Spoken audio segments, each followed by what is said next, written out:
I don't have anything unique and different other than I will stick to the goal. I will find the formula and I will be repetitive in doing it. And that doesn't take skill. That just takes desire and relentlessness and being willing to take no in the face as many times as it happens. But I've had so many more no's than yeses. But one yes changes your life.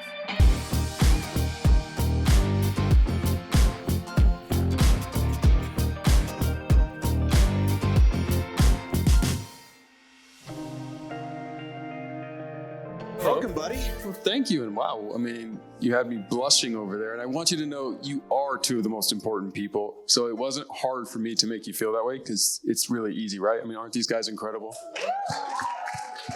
Because I felt the same way. The first time we met, I was like, man, I love these two. And we just want to do more life together. And so it was really easy. And I'm sure that's why this room is packed with raving fans of you guys and as well as what you guys are here to do.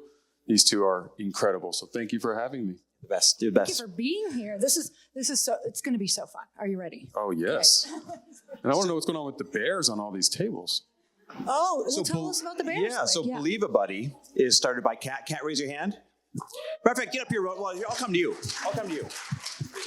So, do you want me to just say the whole story? Okay. Yes, please. I was like, what's going on? I'm like, everyone in this room has heard it. So I was paralyzed in a really bad accident when I was 19. Told I'd never walk again. And I put a positive affirmation on my hospital walls in the hospital for 3 months. It said, my name is Kat. So it said, Kat will walk out of here, duh. I repeated this affirmation over and over. My dad was traveling for work at the time. So every time he visited me, he brought me a teddy bear. My mom pinned all these teddy bears around the positive affirmation. And then about 4 weeks later, I was yelling at my toes, big toe move, big toe move, big toe move. It moved. So my my left leg woke up first. And I ended up walking out of the hospital 3 months later. So Fast forward 16 years later, I blended the idea of a teddy bear and an affirmation, and I started the company Believe It Buddy. So he's an affirmation buddy. Thank you for sharing that. That is awesome. How cool is that? I want to buy one. We're going to give you a bear. I want to buy a bear. I want to support. Congratulations. That's really cool. So let's kick it off with this. In your book, Relationship Capital, you discuss building valuable connections. Nobody lives that more than you. You've partnered with celebrities, like I mentioned, like Drew Brees and Shaquille O'Neal. The A-lister list goes on and on and on. How did you ever get these freaking introductions to start with? Well, it starts back making friends with everybody and understanding that everybody can help you in life and everybody you can learn from and everybody has value. Humans have a bad tendency to predetermine who we want to talk to based on what we perceive. If I show up in a Ferrari, someone wants to talk to me. If I show up in a broken down 1967 Toyota Corolla or 87, everyone's going to ignore me.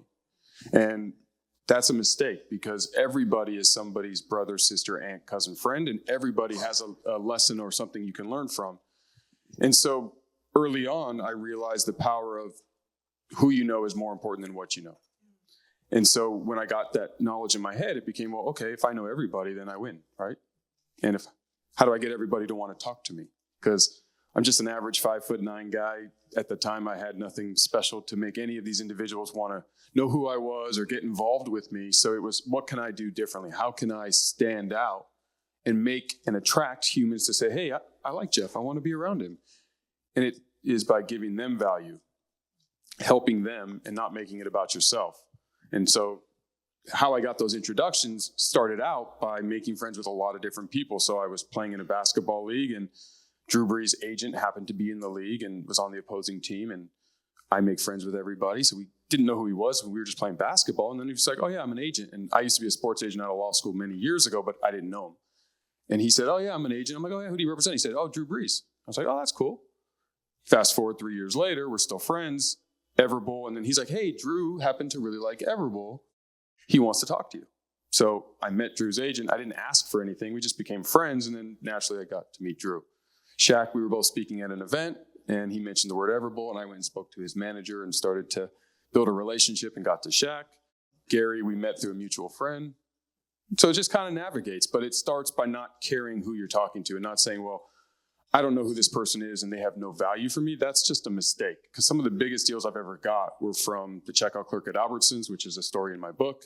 it changed the trajectory of my very first company, and I made a ton of money as a result of it, to somebody who one of my mom's friend's sister happened to know somebody who wanted to get into the digital marketing world, and that was a multi-million-dollar account for me. And I just said yes to opportunity. So it's really just about realizing that everybody in this room has value, even if you don't see what it is, and realizing that it doesn't matter in the short term what value they may or may not give. But if I do something good for you, then I made a deposit, and who knows where in the world that's going to help me, if ever. But it doesn't matter. I helped you, great. And it's just about having wealth in relationships. Okay, so that makes me think about, you must have some level of trust around like knowing that you're going to get intros that you need or that it's already in your network. So when there's someone or something that you need, like in your business, and you're like, oh, I know exactly, what I need, but maybe not who. What are some of the things that you do? Do you start asking? Do you just start putting that out, putting that intention out? What does that look like? So I use a current bank account style thinking. So I call that a withdrawal. I'm going to ask a favor. So great example, COVID, March 18th, 2020, shut down 28 of my own corporate stores, laid off 500 plus people. Most of them were in Southern California. This was before we knew what was going on. My business died overnight. We had a bunch of superfoods because we import and have our own product line that we had. So we started to create a new concept called Later Bowls, where we put 10 of them in a box and sold them to our customers right around our stores. It really started to take off. And I'm like, man, I want to get this national. I want to go on QVC. I don't know anybody at QVC. So I started to ask some of my friends, do we know anybody who's been on QVC? A friend of mine introduced me to a guy named Todd Abrams from Icon Meals. He was on QVC out of Texas. We had a nice phone call. He introduced me to a buyer at QVC. I shipped the product to QVC. I got on QVC, and we were Plant-Based Product of the Year, and we sold 8 figures on QVC. Wow. And that happened because of the network. So I made a withdrawal. I earned the right because I make enough deposits. So by doing for others all the time, so that 1 out of 100 that I need something, I feel okay to ask. And people want to do it because I'm not that pesky wheel that says, hey, can you help me? Can you help me? Can you help me? Hey, this is all about me, my business, my life, my problems. It's deposit, help. How can I add value to you? And if ever I need a favor, most people are going to say yes in my circle because I don't ask a lot. Can you give some examples of these deposits? Sure. Introductions are the easiest one. We're all in business, right? So on a professional level, everyone in here wants to know somebody who can help their business. And because I have a lot of relationship capital, I can connect 2 people. So I just did one example. This just happened. I just was on someone's podcast, and I always say if there's ever anything I can do to help, he likes to interview athletes. So I connected him with Sean Merriman. Sean Merriman went on his show. He sent me this incredible, nice gift, which I did not need, and said if there's ever anything he can do for me, he would love to. So he feels indebted to me, even though he's not. So I don't know if I'm ever going to need something from him, but I have that deposit now. And what did it cost me? 30 seconds of time and connecting 2 human beings, and Sean gets to go on someone else's show. So it's really those simple little steps. Can I spend 10 minutes and maybe help someone with a business problem that they may have? I don't want to help you move a couch, but if you're a close friend or somebody, I will.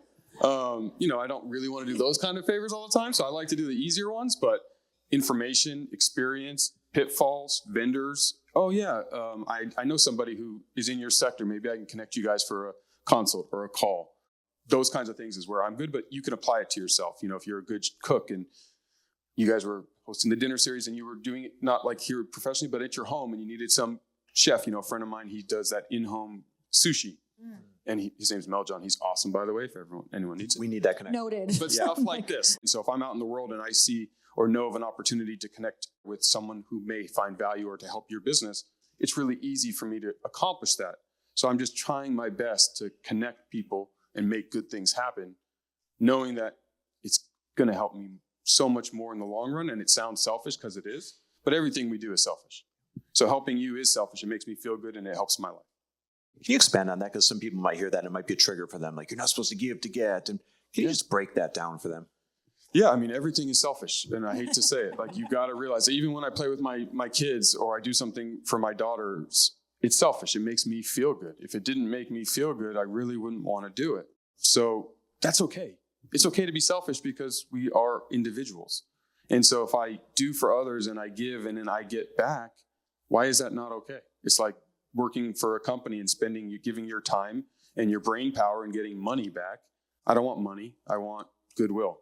I want all of you to leave this room today, and hopefully if I help enough of you or do enough of good things, you go out into the world, and even if we never do a transaction together, just you saying something positive to validate me, my business, something I'm working on, that goes a long way, because back to your first question, big name celebrities and athletes get approached by everybody. They choose who they work with based on your ability to execute and their belief in you, but also, are you validated by others? Because the fact that, we just did a deal with Jason Tatum for any Boston Celtics fan or basketball fan, and he's a new partner of ours, and I'm meeting with him and his team, and I was referred to him because they had spoken to Drew and Shaq and a few other people who had said nice things about me. Well, that's really easy. I don't have to sell myself now. I just show up, and they don't think, is Jeff going to be the stranger that I want to do business with? Jeff was validated by someone they trust. So, being in a room like this and getting the validation that you guys just gave me, I'm not here trying to say, well, my name is Jeff and this is what I do, and please trust the next 5 things I say. Instantly, I have credibility in the room because of the amazing introduction, and you guys should preempt me everywhere I go. We'll wake you up with that. I'll follow you. It's good. Please? Yeah, I'm fine with that. But that kind of stuff you can't buy. That's not something you can pay for. It is a requirement of who you are and how you behave every day. And if you just lead your life by giving, and it doesn't always have to be like in your head, okay, I give, I get nothing. You're thinking too short term. It's a long game life in business, and you never know when those things are going to pop up. I mean, we met, and I'd been hearing about you guys forever, and we had never met. And so when we finally had that opportunity, I said yes, because I had been hearing about how amazing you both were from mutual friends, from contacts, seeing you guys obviously on social media. And then I got the privilege to meet them, and it validated everything I had already heard. Versus if we had never heard about each other, then it's like, well, who are you? And now we're doing homework, and do I have the time, and do I have the energy? And so really just that idea of giving. And I know it sounds so cliche, and you hear it all the time, but I'm not sitting here but for my relationships. 85 to 90% of my success and wealth has been who I know, not what I know, because I don't know that much. So good. Okay, so you've scaled multiple 8 and 9-figure companies. Your concept of vertical integration, which I didn't get to be in the room for this, but Chris was like, we have This one's so good. to talk I about wrote this question. So this is Chris's question. We're a little off on our questions here. Your concept of vertical integration has been crucial to everbowl's success. Can you tell us how this approach has given you a competitive edge and how other entrepreneurs might be able to apply it? Yeah. So vertical integration it sounds very complex. It's not. It's taking your business problems and your business issues and your vendors and the things you need inside of your business and seeing what you can incorporate internally. Think about what are your repeatable business problems. So if you take Everbowl, because I know my business, I can explain it. I have to import acai from Brazil. I have to do that every time I want to sell an acai bowl. I have to get it from Brazil because that's the only place it comes from. So I can buy it from a third-party supplier who's importing it already. I can acquire a company who's doing that, or I can start my own. I'm an entrepreneur, so I start my own import company. I go to Brazil, I source it myself, I bring it in, and I save money on the acai, which means I make more money selling bowls, or I can lower my price and be very price competitive. But more importantly, I vertically integrated an important, repeatable issue for my business, so I'm protecting my business. And the example of that was what I just kind of mentioned. In March of 2020, when COVID happened, the importers couldn't import acai. So some of my competitors couldn't get product. I had my own product. So I am never at the mercy of another company who may get upset with me, raise prices, etc. Number 2, what did we do when we couldn't run our restaurants? We launched a direct-to-consumer product line because I have my own acai. So as an entrepreneur, it gave me options. And that's what you need to survive as an entrepreneur is, do I have options and can I solve problems? And so by vertically integrating that component, when we did it, it was to save money. I had no idea I was ever going to launch a direct-to-consumer product, but then we did. And the byproduct of that, all of a sudden it continues to propel itself because doing that let us sell product nationwide. Then we got 500 franchise requests from consumers who were buying our product through QVC, but we didn't have a retail store. So then we started franchising. And I'm sitting here with 400 stores today because I started an import company in 2017 to solve an acai's too expensive problem versus my competitors who just try to negotiate with their vendor for better pricing and piss off their vendor and go to another vendor, and so on and so on. And so that's one example of how vertical integration can solve an immediate problem and give me an opportunity to spin it off into another 8-figure business, which is Unevolve Products, our product line. And so you think about your business, this can apply to everybody. From, I was speaking to a bunch of a real estate conference, and they do a lot in real estate. And so they do a lot with notary, and they do a lot with home inspections. Well, you're paying the same home inspection company again and again and again to do home inspections. If that is a serious part of your business, what if you have your own home inspection division and either start it or acquire it? And all of a sudden, some people's eyes lit up. It's like, think about that. Now you have brought that in. When I had a payroll and HR company, recruiting was a serious problem. So I started a recruiting agency. So now I had another tool to provide to differentiate me from my competitors.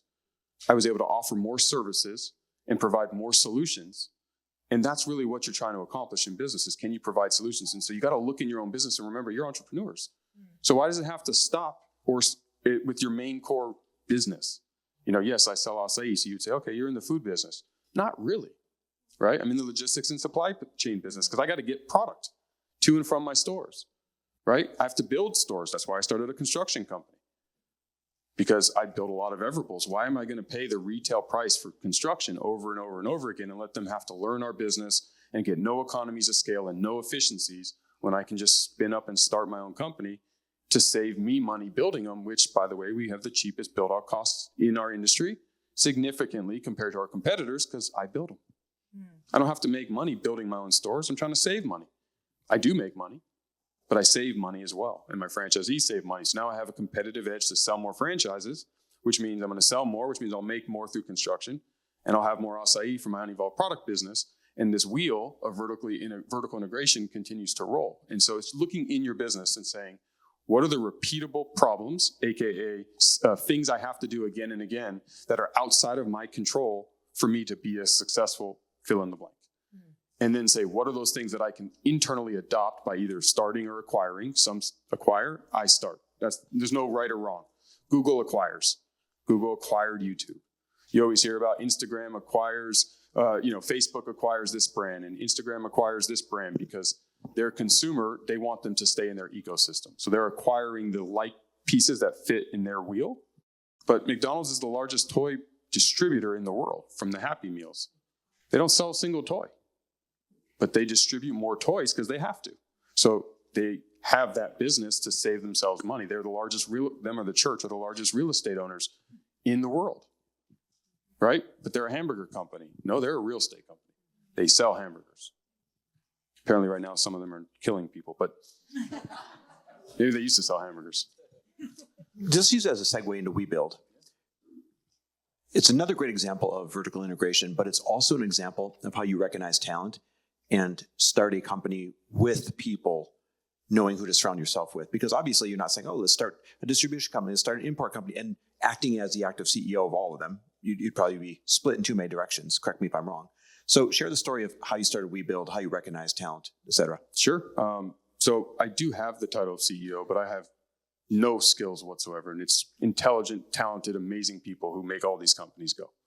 I stand on all their shoulders when I get to be on this stage. So can I ask what titles you give them then when they're doing the day-to-day? Well, the president is the guys running it.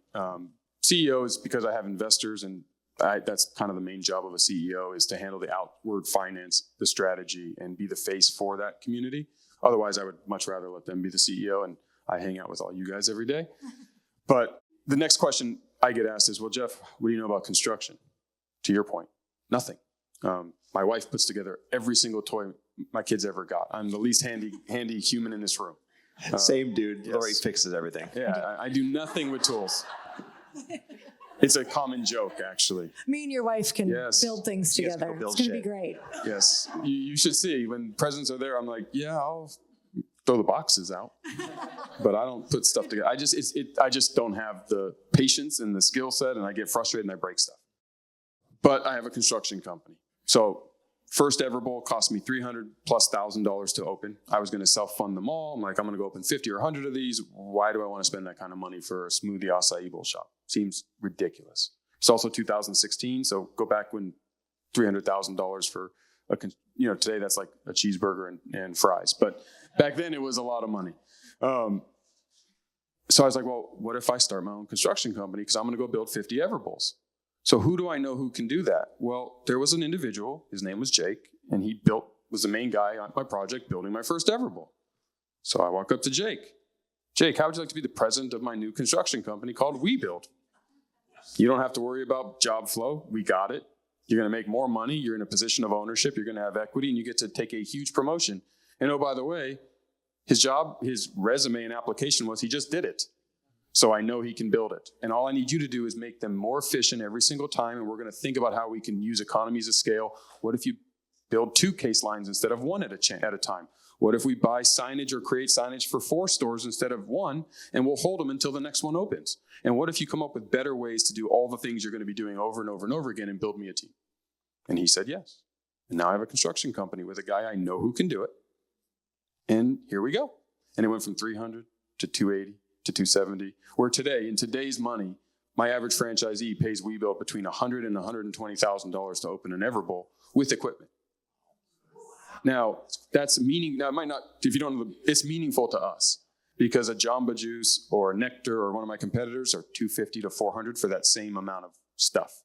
So now I can sell you 2 stores for the price of 1, right? You get a faster cash on cash return. I'm doing my job. WeBuild has exploded to WeBuild is going to be probably by the end of 25 bigger than everbowl because we now do it for everyone else. But at the time, it was just to solve my own problem. And I didn't have to worry about all the other nuances of a business because I had the deal flow because it was a repeatable problem for everbowl. For me, I'm going to build more of these. 280 is better than 300. 250 is better than 300. 220 is better than 300. And so I was able to start to build more for less and start to get the power of doing the same thing again and again. And our team getting really good at what we were doing. So something that I've noticed about you is that I feel like you are such a good mentor because you have like this quiet confidence that actually, even though you've had massive, crazy success, feels attainable. Like, do you guys know what I'm talking about? It feels like we could approach relationships how he is up here with his demeanor. It's not like you're like, oh, I'm not like that guy. Like I could never be that like crazy outgoing, blah, like super big and loud. And with you, it's kind of like what I want to know is to get the level of success that you have had. That means that you have had to have so many asks. Like you have had to ask people for so many meetings, you've had to pitch yourself. You've had to do all of these different things. I want people to understand, number one, how many times do you have to follow up with people? What do those initial asks for you look like? And do you still get nervous? Okay. First, everybody can do what I do. To add to that, I am an ordinary guy. So that's important because you're right. You see a Shaquille O'Neal on stage, you're like, I'm not 7 feet tall. You listen to Elon Musk speak and you're like, I don't have that brain. I can't do rocket ships to Mars and all the crazy things that someone of that stature can do. So a lot of us, and I was this way as a kid, it's like you feel that you are average and ordinary, so how are you going to excel? And then you realize that you just got to reverse engineer the extra that you have to do to get extraordinary results. And an ordinary guy like me can get extraordinary results, which means it's obtainable for everybody if you're willing to figure out what that formula is and apply. So I agree. And I think it's important. That's kind of why I don't have anything unique and different other than I will stick to the goal. I will find the formula and I will be repetitive in doing it. Now, as for all the asks, absolutely.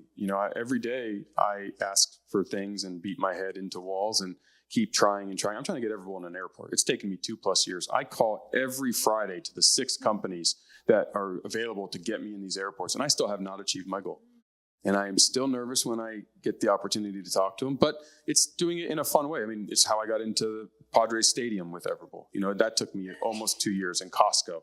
And I call it it used to be pain in the ass Friday, but now it's pleasantly persistent Friday, if you will. Yeah, but I'm a pain in the ass. I'm going to keep calling. And every Friday I'm going to call and I'm going to say, hey, Lori, it's Jeff from everbowl. I was just wondering if this is the Friday you're going to let me go in the airport. And you're going to be like, sorry, Jeff, our meeting's not till September, but you don't have to call me every Friday. And I'm going to say, well, I know that, but I still also want to make sure you know I hope you have a good weekend. And I want to make sure you hear my voice every Friday. So when that opportunity comes, I'm here. And yes, I'm annoying, but it happens because eventually I wear you down. That's what's going to happen. I'm going to eventually. That's how I got Lori. I just wanted him to go away, you know? I'm just kidding. No, I love it. I mean, my wife said no to our first date. I wore her down. So no, it just means no today. I don't know why everyone gets stuck with this. Someone said no to me, so it's no forever. Every day is a new day. Every moment is a new moment. Today was not the day. Tomorrow might be the day. And I'll be a different person and you'll be a different person and the world will be a different. And it might be no for the next 400 days. What happens in 401 days? And so without someone being able to unequivocally telling me that it will not ever happen with evidence to support that, like I will never be able to breathe underwater, fine, I won't keep trying. But until you can prove that to me, if it means that much to me, I'm going to show you how much it means to me by being a pain in the ass until you give it to me. And that's part of the business relentlessness side that you just got to remember, like, it's just no for today. Okay, no. Well, Lori, I'll talk to you next Friday. You really don't have to. I know. But I'll speak to you next Friday. I'll leave you a voicemail. Hey, Lori, it's Jeff. Just want to hope you have a good weekend and let you know. Still can't wait to get in the airport. Like my payroll business many years ago, when the gatekeepers, if you will, wouldn't let me meet with the people and get the opportunity to sell you payroll, I would bring them a payday bar on Fridays. I know it's payday. I can't bring you checks, so I'm going to bring you a different form. Happy payday. Like just cute, stupid things. But that separates you. And that doesn't take skill. That just takes desire and relentlessness and grit and being willing to take no in the face as many times as it happens. But I get to sit up here, and I've had so many more no's than yeses. But one yes changes your life, right? It's like you could buy a lottery ticket every day. You win once, you're a lottery winner. And that's up to you guys. And you don't have to go study and be in college for the next 8 years to get a medical degree. You don't have to, spend the next 6 years trying to learn a skill on master it. This is just being repetitive. And if you do that, even if you want a job and you're not an entrepreneur, that works too.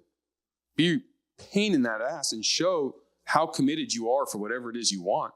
That's attractive. Who doesn't want someone with that kind of, like, oh my God, I know he really wants this. I've told him no 400 times. He's still here. Just give it to him already. Okay. And then you got to perform. We're going to give you guys a chance a little bit here. We have questions for days, but just a show of hands, who's going to want to ask a question so I can start to get an idea of how much time? Oh, a lot. Okay, good. So here's a question that I wanted to ask you, because so far, these are a bunch of success stories. Can you share an example of a relationship that didn't go as planned and how you handled it? And how do you decide when it's time to let it go?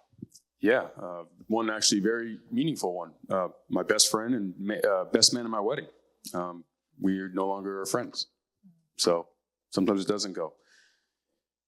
Been friends since birth. Our moms were actually friends in the hospital. We were born one day apart. We lived on the same street, elementary school, preschool, middle school, high school. We went to the same college. We lived together. Was best man at my wedding. Gave him a job when he needed one. Things happen, right? And the thing is, some people say I don't do business with friends. I'm the opposite. I only do business with friends because I don't understand why you wouldn't do business with a friend. Businesses don't always work, just like sports don't always work. We can be on the same team and we may lose. You may drop the ball, I may drop the ball. But if we both go at it with the same intention of doing what we believe is best for the business and each other, then whatever happens, happens. Like we're friends for a reason. When the trust is gone, then you have a problem. And we had an issue. I won't get too much into the detail, but let's just say he was dating someone in the company probably shouldn't have, based on roles and responsibilities and things that you just don't do. I had to tell him he can't do it. It turned into kind of this weird thing. I had to fire him, and then it broke a relationship. Shouldn't have broken a relationship because I've had to fire other friends and we're still friends. Firing you doesn't mean we're not friends. Firing just means this isn't the right opportunity for you in the business at this time in life. And as your friend, you should be able to look beyond that. And if you can't, then how good of a friend and what is our friendship? And it's still painful because I love him to death and I still help him. I just can't have the friendship that we used to have because the trust is broken, which is okay. But it's not okay. I wish it didn't happen, but it's part of life. And loyalty is only shown when loyalty is shown. Like you can't manufacture the opportunity to prove your loyalty to somebody or your trust until the opportunity comes and they say, I'm willing to do what's not in my best interest because I love you that much. I'm willing to say, like, that's what it is. And so for me, if I don't have trust, the friendship or relationship has to die. Because I have to trust you and you have to trust me. And vice versa. If you can't trust me, the relationship has to die. Doesn't mean I'm not going to do something to bother you or upset you and vice versa. It doesn't mean there might not be a time I don't deliver or you don't deliver. But as long as we did it with the intention of doing what's best for each other, the relationship should never end. And I like to build long-term relationships, and I like to expand those things, and I want to give everyone the benefit of the doubt. And I will give you more trust before you prove it to me. And I don't care in the long scheme of life if you burn me and I get burned more often, because I get that a lot. Well, I give and I give and I don't get. Well, that's life. So, okay, does that mean you want to quit on life or you want to keep playing? Because I play for those wins, those few relationships that change your life, right? If any of you are married, you know what I mean. Like that spouse. How many bad dates did you ever go on? Does that mean you stopped because you didn't find that one until you did, right? You just keep going until you do, because that one changes everything. It's true in business and professional relationships. The right employee, the right partner can change your entire world. And I've been fortunate to have incredible people work with me that have changed my financial fortunes, have created opportunities, and have allowed my visions to come to reality when I wouldn't have been able to actually make that happen. And so I'm blessed to have that, but it's filled with a ton of mistakes along the way. The main difference is I don't spend any time dwelling on the past and those things. Like I get asked, why don't you spend more time talking about all the bad things? Well, because those are minutes and moments of life that I want to be gone with. I don't want them to become tomorrow. Why do I want a bad day yesterday to carry over to today? I don't. So I do a 5-minute pity party, which I think I mentioned to your group last time. I literally set a timer for 5 minutes. And I cry and I scream and I curse and I'm a victim and poor me, and the timer goes off and it's done. So good. Right? Yeah. Well, because you have to give it the emotion. Otherwise, it's going to show itself like at the worst time ever. Like up here, I'm going to just break down in tears because, something happened to me that I never gave emotional time to. But why do you have to give it more than that? Now, obviously, if it's a major life event, an unexpected passing, it's going to take more than 5 minutes, but the premise is still the same.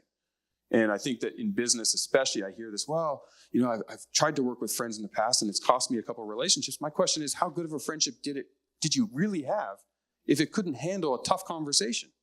Because a real friend, I could be able to tell you anything. And we should be able to get past it if we really have that relationship, or we have a superficial one that we're holding on to that's fragile and I'm afraid to break it with a real tough conversation. Well, I don't want those in my life. I want the real ones. I want to be able to have a serious conversation with anybody and talk about it. And if it doesn't work, I lost my best friend. It's painful. I wish it didn't happen. But we're at a point in life where it's probably, and maybe we'll circle back together at some point in the future, right? Those things will happen. But don't spend too much time dealing with and living in yesterday's mistakes. Focus on the positive. That stuff's going to happen. Life is life. We're all going to have those life moments. And so just don't carry it over to tomorrow. Get it behind you, deal with it, and now let's go positive. Let's frame tomorrow's future. So good. So good. All right, before we hand it over to you guys, do you have any more questions you want? I do have this one. Okay. What advice would you give on creating relationship capital with mentors when you're just starting out and you don't feel like you have much to offer in return? Yeah, that was me for a long time. So my first mentor, some of you may know him, his name's David Meltzer. Lifelong family friends. Our moms, he used to come watch me play Little League and babysit me. And I've worked and interned at all of his companies, went to law school to be a sports agent with him at Lee Steinberg Sports Agency.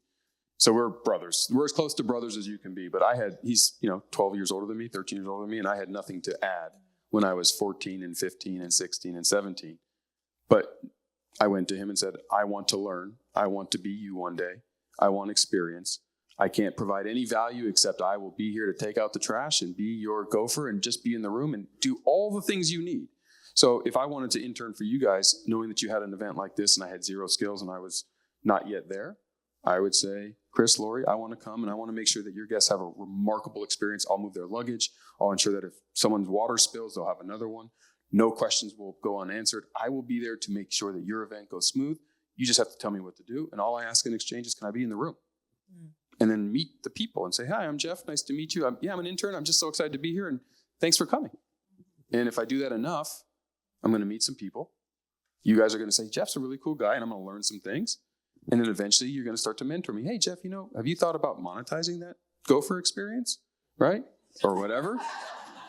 And you guys would help me, and I would earn the right to ask you to be a mentor. But when you swing up, you've got to provide value both ways, right? It goes back to deposits. What can I do for you? So what did I do for Dave? And, it's funny because I give Dave a ton of shit about this. He's never paid me anything ever. we're still extremely, extremely close. And we've done some events together, co-hosting and writing a book together on the mentor-mentee relationship as well. But he owed me he was the CEO of a company called PCE Phone, which was the world's first smartphone. And I think I was 17, 18, and I worked all summer. And the deal was, you work all summer, I'm going to get one of these phones. I never got the phone. He still owes me the phone. And I remind him all the time that he owes me a PCE phone that doesn't exist.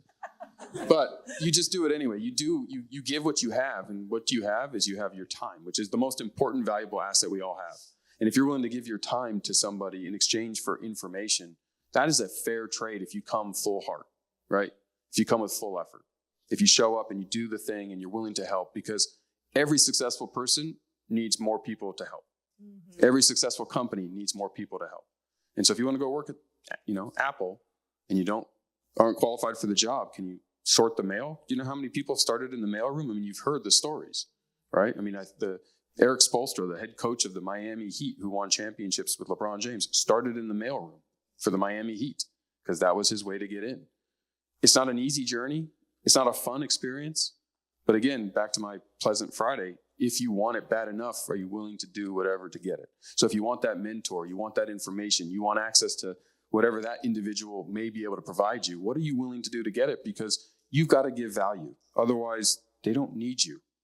And it's not an offense to me or to anyone else who doesn't need me. Dave didn't need me. I had to do something to make it worth his time to have a teenager with zero skills be around, because there's something on his side to do that, right? And so that's what I would suggest if you don't yet have it. Now, we're all older in this room, so you're saying, well, I have a job or I have a career. That's fine. What else can you do? Because there are things that you do have skills on that every business or individual may need that you may be able to help. If you're a graphic designer and, Chris Laurie, for your next dinner series, can I make some graphics for you? Or can I help you guys work on the program cards, et cetera? Can I handle logistics? Maybe I can help your team reach out to the hotels and coordinate. There's just things you can offer. And some might say no, but some will say yes. And then you'll have those mentor relationships. And again, it's a numbers game. They don't all say yes. I can promise you, I have spent years trying to work with some individuals, and it just doesn't happen. That's okay. You don't know about it. I do. But I move on to the next one. Because there's always somebody out there, right? In this room, half this room would be people who I could help and could help me. And the other half, we're just not there yet, right? It just wouldn't work. And that's okay. Awesome. Should we get some Let's questions do it. I can be the mic runner. Audience? I All think right. Sorry about the glossy bottle, babe. No disrespect. Okay, so here's how we ask questions for those of you that are new. Hand up, I'll come to you, and it's name and what you're grateful for. And then we ask the question with no backstory. So my question is, finish that sentence. Jeff will do a great job at getting any backstory that's needed in order to answer your question. Sound good? All right, so who's got the first one? Hi, I'm grateful for the concept of deposits and withdrawals, because I think that's something that, I've been thinking about a lot, is like how we can give more deposits and take less withdrawals, or take them when we need them. My question is around this this vertical integration piece, because I kind of feel like, and no, this isn't a backstory, but I feel like as entrepreneurs, we're often given the advice to be laser focused. So it's like you have a goal. I run a marketing agency. It's like, work on your marketing agency. Don't build out Dubsado, or like, don't go and try to like build something out. So how do you balance that? Probably your mentors have probably told you to stay focused on something, investors, whatever, and then you're kind of building things that maybe don't connect for other people. Yeah. So there's a little bit extra there that I think is important. The idea of staying laser focused, I don't necessarily agree with the idea. I have 2 children. So can I only focus on one, or do I have to focus on both? I have to focus on both. Now, whichever one needs more of my attention in the moment is going to get that laser focused. So a marketing agency, that's great. But part of running your marketing agency, and you are the CEO, founder, in charge, you have to make money, and the business has to stay alive. So just because the marketing services that you're talking about is only a small percentage of running your business. So if you could vertically integrate something that's going to reduce your costs, so you can increase your margins, so you can stay afloat and hire another world-class marketer, that's what your job is. So you should be laser focused on it. Now, it may require you to build a whole new business or create a technology or something that is outside of your feel-good skills today. but you can partner or hire or acquire or find, like I did with Jake in construction. I still don't know how to build anything. And we're building stuff all across America, literally as we speak, in 50 states. I don't know how to do it. You don't have to. I have to manage Jake, and all I have to do with Jake is make sure that the business stuff that I'm good at, I can do. So you need to be laser focused, but we forget, and when I ask people, oh, what do? You're not a marketer, you're an entrepreneur, which means you and me do the same thing in construction, food, and marketing. We still have a P&L. We got to bring in more money than we spend. We got to attract talent. We got to attract customers. We got to serve those customers. We got to handle accounting and finance.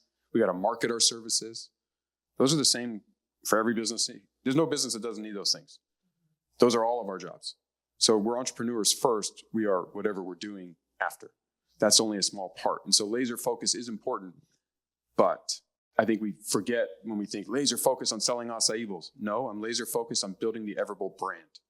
And to do that, I got to think about all the pieces that go to building the everbowl brand. I have franchisees. My job is to make them money.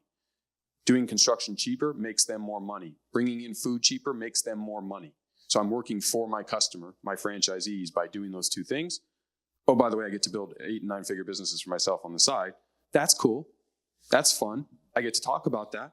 But I am laser focused on my job of building the everbowl brand and supporting my franchisees, because I'm vertically integrated. So everything I'm doing is to solve and work on my main thing. I'm not starting a hair salon on the side that has nothing to do with the business. Okay, now you can talk to me about you're not laser focused, you're distracted, and Elon Musk with rocket ships and the Boring Company and Tesla and X. Okay, that's quite sporadic, right? But if Elon Musk with his SpaceX also then built a company to manufacture the rockets for it, and he built a battery company for Tesla, and well, that's vertical integration. So he's laser focused on starting and acquiring more businesses to make his main thing, which he is focused on, better, more profitable, and stronger. Because if you run out of money because you don't solve some of those repeatable problems and you lose your business, you can say, well, I was laser focused on selling marketing services. True, but were you laser focused on the totality of your marketing business and making sure you're profitable and winning? Because you got to make a bunch of money, otherwise the business will fail. So I just think laser focused, we got to look a little deeper into what we're laser focused on. I'm grateful to you and everyone in this room that is like so giving today. It feels like people are really embodying what you're talking about. And my question is, in terms of giving in that relationship bank, I work with entrepreneurs and business owners on managing their teams. And I think the relationship with our team members, especially in some of the businesses that are more high turnover, like you've done with restaurants and construction, like how do we apply some of this to managing our team so that we can retain talent or attract the right people?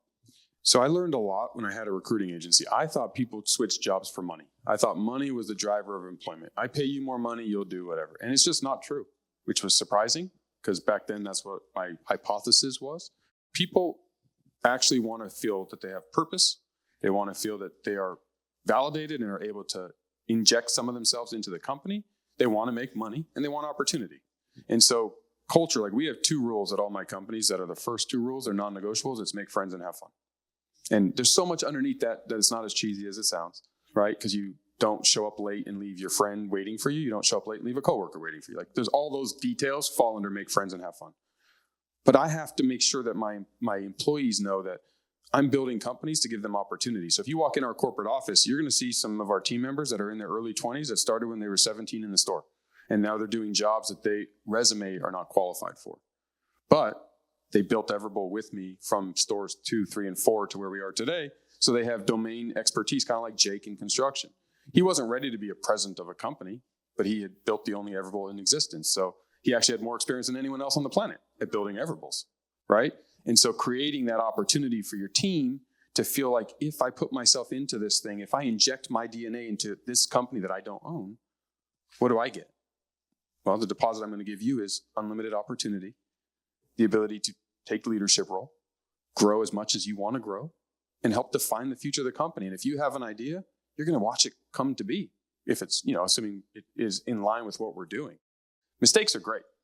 I tell my team, my job is to give you the resources. Your job is to make a lot of mistakes. But a mistake done once is fine. A mistake done twice is a choice. We don't make the same mistake twice because now you're choosing to make a mistake. Make a mistake, I don't care. Learn from it.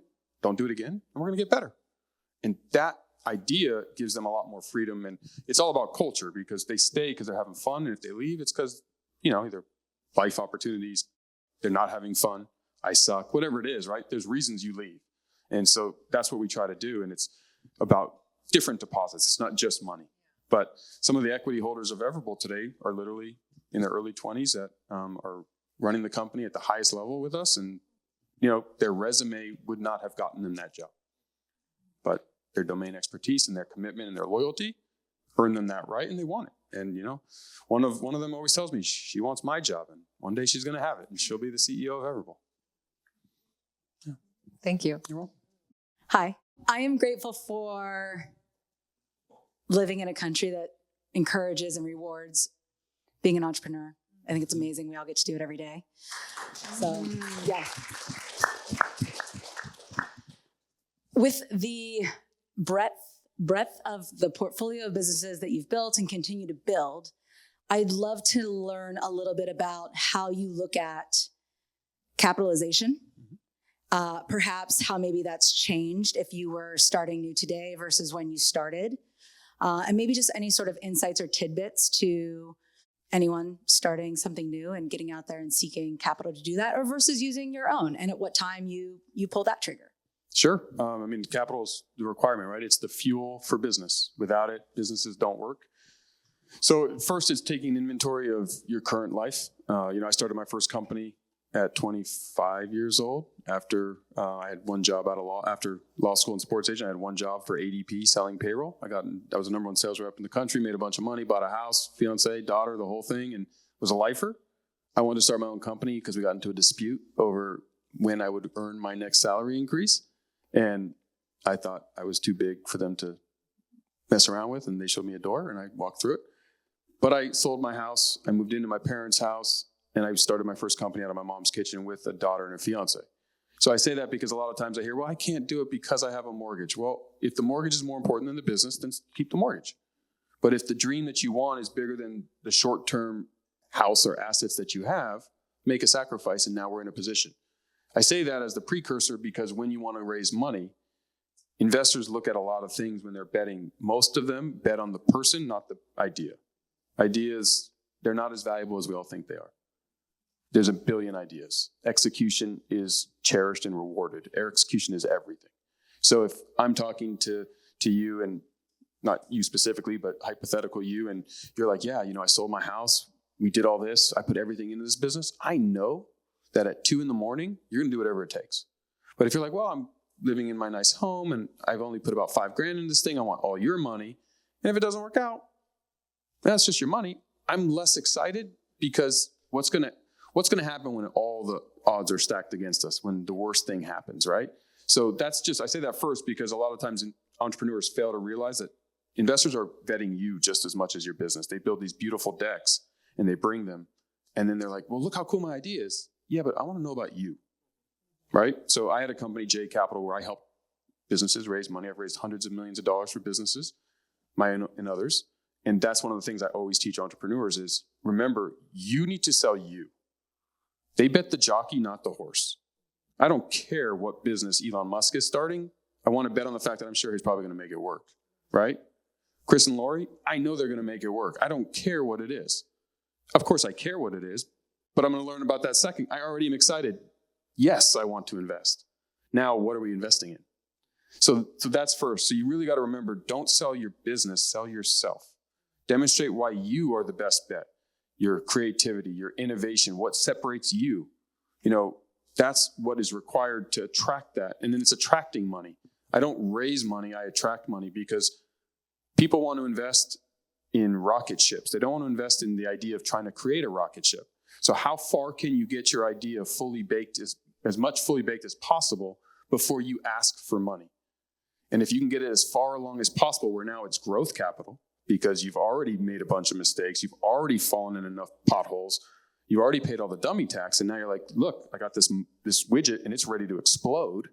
Well, let's go, because now I get to put my money to work and watch it, and I don't have to hope that we figure out all the problems. And you probably have seen on Shark Tank, they always say, well, your business isn't yet ready for money.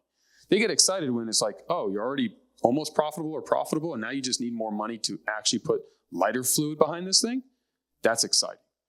If you're not quite there, and you're like, well, Jeff, I have no money, I'm broke, and I need to make this work, and I can't have a mom or dad who will let me move in with them, and it's just what it is. Well, then you got to raise some money, and then it's about, can you think about alternatives like crowdfunding, where it's micro investments, because that's an easier way to get your customer. If I was going to do it again, I could raise from customers, which is, if you're my customer, I'll tell you what, give me some money and I'll give you the free services, and now you're going to own a piece of the business and vertically integrate us into you, if it's a piece. Or let me be your payroll provider.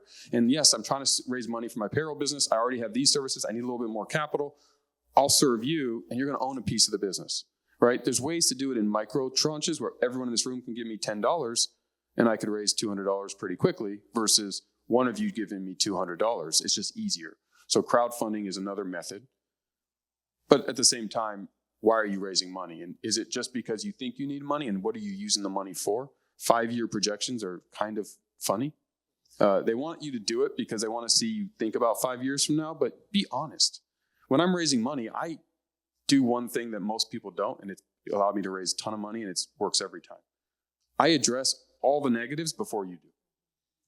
Look, I have this everbowl thing, and it's a great idea. It's acai bowls. 9 out of 10 restaurants fail. We all know that, right? Like, it's risky. I mean, you're lighting money on fire if you invest. That's what everyone hears. But let me tell you why it's different with everbowl. Because we vertically integrated, so we can build these things cheaper, so we spend less per build. We have our own supply chain, so we do all these things. We have this amazing culture. We have access to superstar athletes and celebrities who are going to bring attention to us. So most restaurants don't have that. Wouldn't you agree? Right? So now I've taken the objection that you are going to have for whatever it is you're raising, and I've addressed it, and I've answered it before you did. When you do that throughout the entire process, by the end, there's no objections left. So now it's just a matter of, do I like this person? Well, yeah, you know what? They weren't afraid to talk about the real negatives to their business. They identified them. They have a solution. So I already like them as an operator. I like the person because I'm sitting here with them. And do I like the opportunity? And that'll help you raise money much faster than the traditional way, which is, let's hide the thing we don't want to talk about. But it's going to get brought up, and you put it at the end. I put it at the beginning. I hit it, and then I sell my business for the next 25 minutes. And it alleviates what everyone else is doing wrong. Because put yourself as the investor. If I come to you to sell you a Girl Scout cookie, but the box is open and the package is open, you're going to ask about it. So why don't I say, look, I know the box is open, but I won't lie to you. I hadn't eaten all day and I had to have one just to make sure it was good. But I promise you, look, I'll eat one now in front of you. It is quality cookies. So I'll give you a little discount. Do you want to buy this box of cookies? So good. That's what I would do. Hey, I'm grateful for the permission that you give for normal people to do cool shit, for what that, if that makes sense. So thank you for that. Kind of in a similar theme, but I don't know if it's the vertical integration or the multiple businesses. So you pick. What has been your best lesson in like the hurdle or the fuck up that like, okay, I'm glad we learned that, and here's how we're going to apply it differently across the board? I went a little too far. You can vertically integrate everything. When you start to play that game, you're like, well, wait, I brush my teeth every day. Why don't I have my own toothbrush company? There's a limit, right? You want to play a little bit of, okay, what is the benefit of this? So with everbowl, I started my own distribution company locally. I bought my own warehouse. I got a warehouse with big freezers and fridges. I got all the fresh fruit. I put it there. I had my own trucks. We were driving them to my 18 stores in San Diego at the time. Bad business. Had I asked for advice from anybody in this space, they would have said, well, you need at least 200 to make this thing work. So I was lighting money on fire, and I spent a ton of money to try it. So I went a little too far, a little too fast, and I didn't take that moment and say, okay, let's think about this. So that was a huge, expensive lesson with the multiple companies. But then number two, it's how do you ensure that you don't get distracted, that you don't take your eye off the ball? Because I got asked for WeBuild construction opportunities for years, and I used to say no. Had I said yes early on, everbowl wouldn't have my attention and focus. Today I can do it because everbowl's pretty well built out with an amazing team, so I'm not as required. So that's the other lesson, which is as you start to do it, how much of you is going to be required? If it's going to require too much of you, does that now take that laser focus away from your main business? It's meant to support your main business or become the new main business, but not be completely different. And if it's going to require too much of you, then you got to ask yourself, can my main thing or other thing afford to lose that amount of me? And if the answer is yes, then I would think a little longer and see if you can't find someone else or another resource to help. I am so grateful for the wealth of knowledge that is in this room that we have access to. And for you, thank you so much, Jeff. This is more of a personal question. So talking about vertical integration for business, but you seem to be doing it all. You have a family, you have a million businesses, you have it all figured out in that arena. Or so it seems, right? We don't know what's behind the glass door. How are you vertically integrating yourself to be able to do all of this? Well, first off, thank you for thinking that.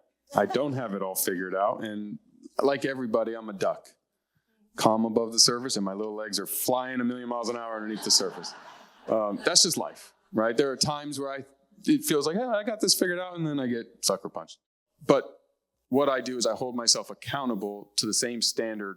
So I believe everything is a formula. So I have a success formula. I have 5 steps to it. They're non-negotiables for me. It's how I live my life. It's how I do everything. Number 1 is make friends and have fun. Number 2 is take immediate decisive action. Number 3 is Kaizen. I aim for 1% better every day, and I set daily micro goals in all things. So it doesn't matter what it is. If it's helping my daughter with her math homework and I got to relearn how to do 7th grade algebra, I'm going to spend 20 minutes. I'm going to do it, but I'm going to get a little bit better, right? Number 4 is the idea of remarkability. I think we strive for perfection, and that's a mistake. You're never going to be perfect. Remarkable simply means that I give 100% of my best effort in whatever I'm doing right now. If the answer is yes, I'm remarkable, and sometimes I'll be perfect, and sometimes I won't. But I'm here with you guys. I'm not thinking about 14 other things. My phone is on Do Not Disturb, so I'm not even getting the buzz in my pocket. So I'm trying to be my best that I can be, regardless of how good or bad it is. And then number 5 is change ready. I'm willing to change my life or my decisions or my business when the world says it's time. And I'm not going to be so stuck in my ways that that's not how I do things. You know, I was a young adult when the internet came, and I remember some of the legacy retail locations. Oh yeah, internet's not for us. They're extinct, right? And so it's about being able to change. And you go, well, change is scary. What do I do? Make friends and have fun. Who do I know who can help me? Take immediate decisive action. Kaizen my way to proficiency, and then hopefully advanced and expert level, and strive for remarkability and change when I have to. And like AI is a great time right now where business owners aren't sure what to do with AI. And I get, well, I don't know anything about AI. Well, who do you know who may know about AI? So make friends and have some fun in the AI world. Make some friends and learn something. Take immediate action. What can you do today to start to learn about AI? Kaizen, set a goal. I'm going to read 1 paragraph of 1 thing on AI tomorrow. And strive for remarkable. Actually pay attention to what you're reading. Like, don't be like, oh, watching TV while you're kind of looking at it. Do that, and do that every day. And over time, you just win. So I do that personally, right, for my health. I try to do that with my relationships with my kids and my wife and my businesses and my coworkers. And I do that in business. And like I said, sometimes it's going really well, and sometimes it's, today wasn't the best day. But it just happens, right? I might come across that way, and I don't want this to be an Instagram picture. It's not, right? It's not as smooth sailing and easy as it may appear. Like I said, it's a duck. I work really hard. I do all the things. There are days that I feel like I'm winning. There are days that I feel like, gosh, nothing's going my way. Weeks, sometimes seasons. But that happens to everybody. And you just got to accept that that's part of the process. Don't let it derail you, but have a formula that you'll follow, because then success is a matter of when, not if. I don't need to be amazing today, right? The goal is I want to be in shape tomorrow. Okay, well, that's fine if you're in shape. If you're not, you got to give yourself the amount of time necessary to get there. I'm not a millionaire today. Well, I want to be. Well, okay, if you're making minimum wage and you want to be a millionaire today, it's not going to happen today. But are you doing the steps necessary to create the you that is capable of acquiring that kind of capital and doing the steps necessary to earn that kind of money? And I'll tell you what, it's a matter of when, not if, you become a millionaire. So that applies to everything. It's just we get impatient, and we then get discouraged, and we break because we don't see results. And so when you set daily goals for everything, and they don't have to be written down in all formula in a journal, you can, I don't, but I set little simple goals. Like, I want to build a habit of working out. Can I put on gym clothes today and watch TV? Sure. Tomorrow, can I put on gym clothes, watch TV, and walk to the mailbox? Sure. The next day, can I put on gym clothes and go to the grocery store? Sure. Next day, can I go to the gym for 1 minute? Maybe I stay longer, but 1 minute's my goal. Yes. If I keep doing that over the next month, I built the habit of always putting on my gym clothes. I put the habit on making sure that that's one step further. Eventually, I'm working out for an hour a day. Plus, I'm eating better, right? So like diets, I laugh because January 1st is coming. I'm paleo only, or meat only, or vegetables only, or fruit only. Or okay, what if just instead of eating M&Ms in the entire bag, eat half the bag? Tomorrow, eat a quarter of the bag. Then don't eat the M&Ms. And over time, we're going to stop making ourselves feel like we have to give up everything to get the results. It's just going to happen in very small doses, which just allows us to build consistency and get there. And then in 10 years, I'll be sitting here and we'll be having this conversation, and I'll be 10 years further, but I have achieved real, meaningful results in everything that I'm trying, instead of the yo-yo of, well, I just can't seem to get my breaks. I'm getting a break every day because I'm winning every day. So I'm confident in what I'm doing. I only had half a bag of M&Ms today. I did that. Tomorrow it was a quarter. I did that. But I didn't feel like, oh my gosh, I haven't had something with sugar in 2 weeks and I'm dying because I restricted myself from everything I love for this goal. It's just, we got to build that slowly, and your body and your brain and your habits will follow. And that's the biggest lesson. Like, I can't stress it enough that success is truly a byproduct of consistency. That's really where it comes. Like, what you do every single day and all the time and how you do it will dictate your outcome. And I'm a sports guy, so I would share, if it's okay, one of my favorite Kobe Bryant stories. He passed away, but he was a guy I really looked up to. And it was the fact that somebody would watch him before the game, what his routine was. And it was a fellow athlete player. And after the game, they went up to him and said, Kobe, you're the best player in the world.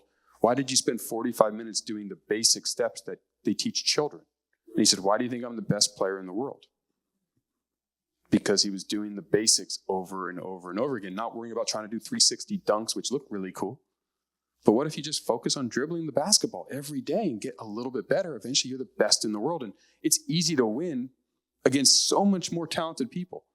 Luckily, I say this, that I've been doing it long enough and I feel good about my ability to succeed. But if everybody did this, I would be average because I'm an ordinary guy. So the talent loses to guys like me all the time because I'm willing to do what the talent won't do. And a lot of you are way more talented than me. So if you guys do this too, then I would look forward to watching you guys and learning from you and observing what talent does with the same work ethic and stuff and strategy. How's it going? Super grateful to be here and be around such cool entrepreneurs and such good questions and ideas.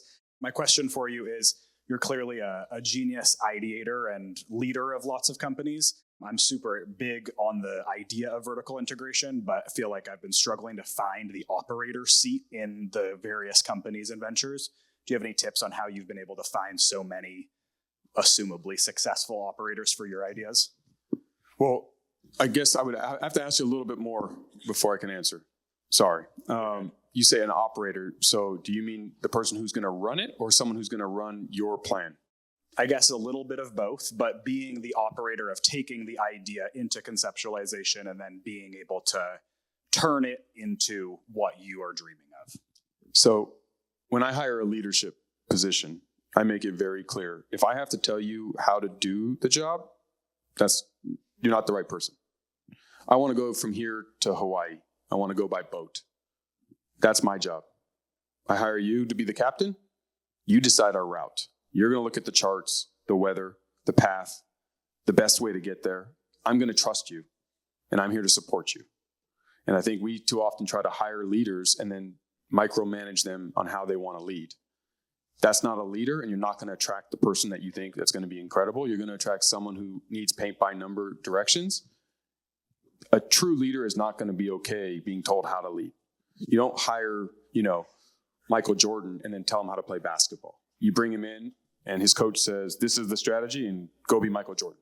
Yep. So you need to create that by telling your leaders and looking for individuals that are leaders and say, I am betting on you. That's my bet. Here's the vision. Do you believe in the vision? Do you think we can get to Hawaii? Amazing. Put together your own plan based on the resources that we have. Let me know if you need additional resources. How are we going to get to Hawaii the most efficient, effective way while staying true to who we are? And that's up to you. And if you do that, you're going to attract actual leaders.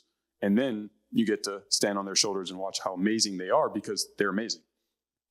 And the reason that they're going to work for you or with you is because they're not entrepreneurs all the time. A lot of them don't want that. They want to be a leader. They want to be amazing, but they're not going to own the team.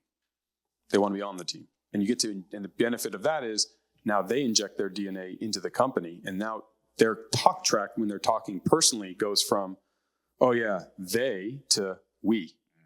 We're going to Hawaii, not, oh yeah, my company's going to Hawaii.